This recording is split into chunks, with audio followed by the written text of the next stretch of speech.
Hi everyone, my name's Marcy. I'm a mom of 4 kids, the youngest of whom has a rare syndrome called Cornelia de Lange Syndrome. And I thought today while I was doing my chores, that's the word I'm looking for, I'd answer some of our most frequently asked questions. So right now, just folding the dish towels. One of those things that I wish just happened, but here we are. The first most asked question we get about Freya is, why does she only have 3 fingers on her left arm? This usually is asked by kids in Jesse's class and Fiona's class, and I love answering it because I think with that one answer, I can kind of plant a seed in kids' minds that like people with disabilities are just like you. So I always say she was born that way. That's how she came to us. Just like you have brown hair and brown eyes, Freya has 3 fingers on her left hand. I also will kind of joke with them, like just like Yoda does. She's got a Yoda hand, and they think that's pretty cool. So the long answer is that her syndrome, about 25% of people with her syndrome have a limb difference. And she is missing a bone in her forearm along with her pinky and ring finger on that left arm. I have a whole video about it if you want to go watch. It's Freyas Lucky Arm, I think, or why we call it Freyas Lucky Arm, or something to that effect. Next up is, why do you call it Freya's Lucky Arm? This is a little nickname we have for Freya's limb difference on her left arm. It started from my kids. When we told them about Freya's limb difference, I was about 23 weeks pregnant, they were like, oh, like Nemo has a lucky fin.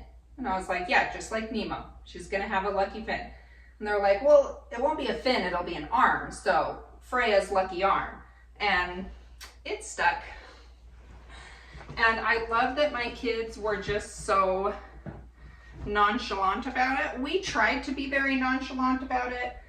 We didn't want them worrying too much about, you know, how it would look or anything. We just were like, this is how she is, and this is how her life is gonna be. That being said, Liam was older. He was 8 when I had Freya, and he was worried about how her arm would look and how people would treat her. But in the most part, I'd say Fiona and Jesse were just like, oh, she's gonna have a lucky arm. I'd say by far the most asked question I get is, will Freya ever walk, and will Freya ever talk? Freya walking, the hard thing is that CDLS is a spectrum. So it affects kids differently. It can have very little effect, it can have a profound effect. So I know kids that started walking at 2 years old. I know people that are older that do walk but really struggle to walk. I think Freya will walk, but I don't think it's gonna be anytime soon. I expect to see her walking when she's probably about 7-ish. She is 4.5 now. And so I think give her a couple more years and she will be walking short distances.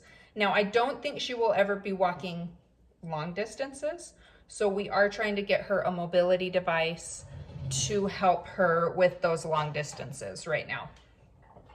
Will she ever talk? This is the one where I get the most pushback. I don't think she will. I think she might say some words and use those words appropriately, but I don't think she will use verbal communication as her primary form of communication ever. I think she will use sign language and a communication device, which is what we are working toward right now, strictly because of that fact. Now, that being said, I'm never going to not do speech therapy because I believe that's what's going to happen. I will always give her the tools. It's the same as physical therapy. I will always give her the tools so that she can do whatever it is that she wants to do and is able to do. And we're letting her lead the way. If she's showing more interest in using a communication device, we'll do that more often. If she's showing more interest in signing, we'll do that more often. If she's showing more interest in verbally communicating with us with words, then we will do that more often. I want every tool in Freya's toolbox so that she can choose how it is she wants to live her life, which is something that typical developing adults usually get. I want to give that to Freya. Freya just got home from preschool and she's going to enjoy a little bit of milk while we talk. She's so independent these days. She switched from a bottle to a sippy cup and only wants to feed herself. She does not want me to hold her while she drinks her milk anymore. Yeah, I know. Yeah. Say, I can do it myself, Mom.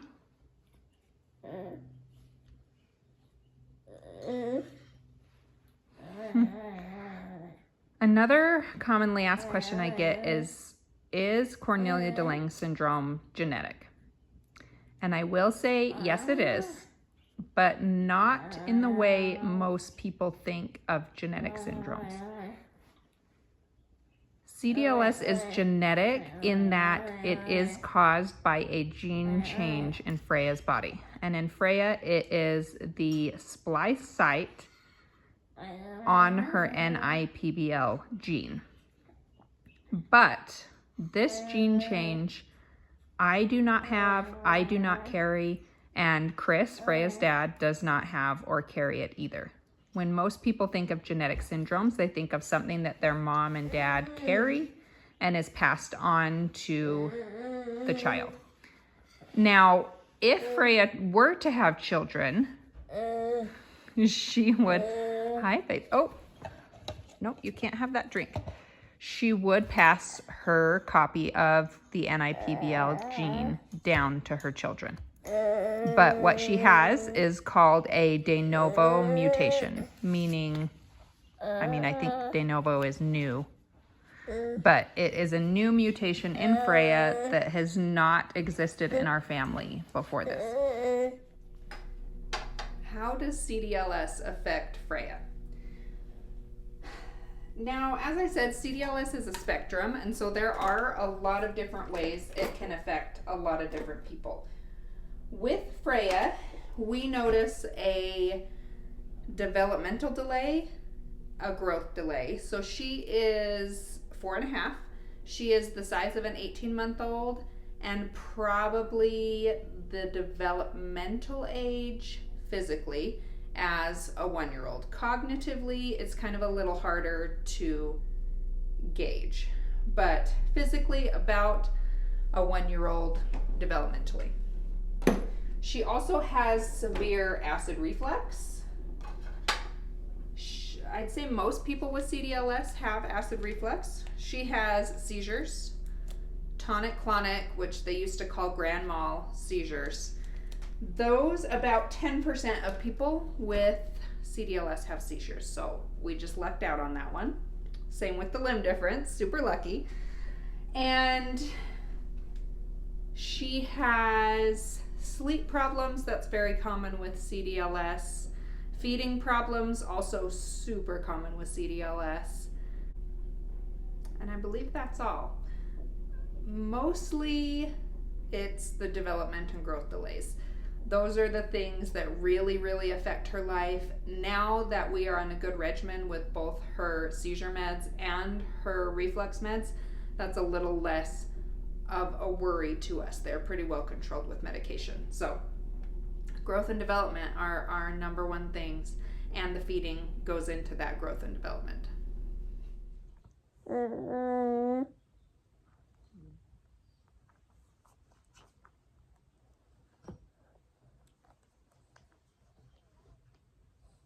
The last question is, how do you do it? How are you so strong?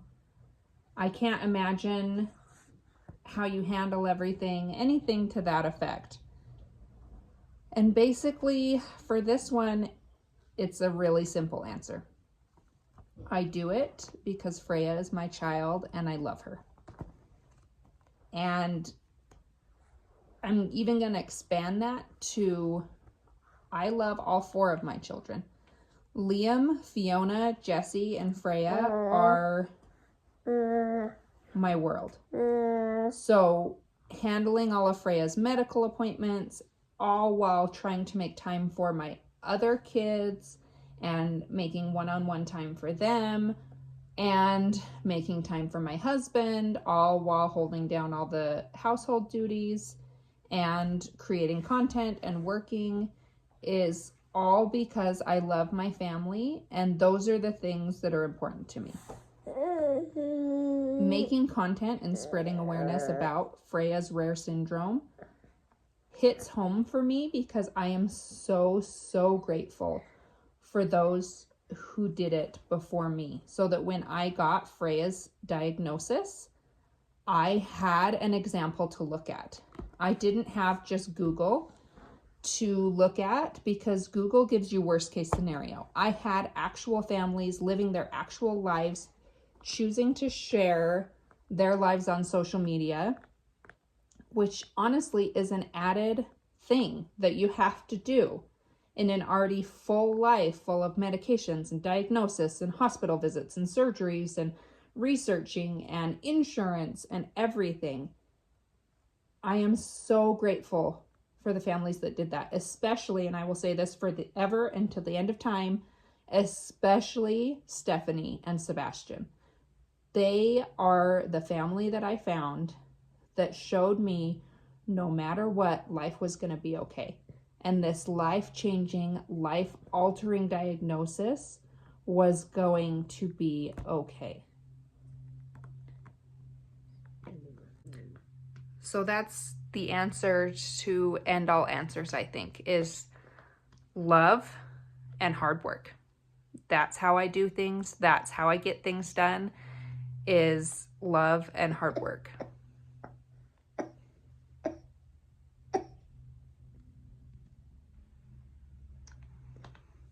So I'm so grateful you guys were here today, and I got to answer a couple of frequently asked questions. If you have more questions, leave them in the comments. I will answer them. And I love when people ask questions, because I will answer them in the comments, and then it gives me ideas on what you guys are curious about and what I can make content of in the future. If you don't follow us on Instagram, come and follow us on Instagram. It's the same tag, Freyas Lucky Arm, and you can enjoy more content there. Freya, books aren't for chewing.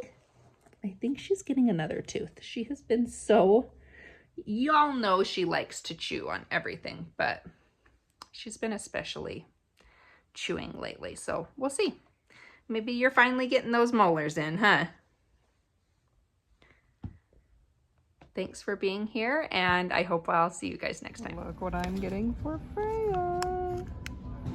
So Fiona, the other night, I asked her to go get Freya a yogurt, and she brought her strawberry yogurt. And I was like, she can't have strawberries. And she's like, Mom, the doctor told you she probably would grow out of it by the time she was 4. And I think we should just try. She's 4.5.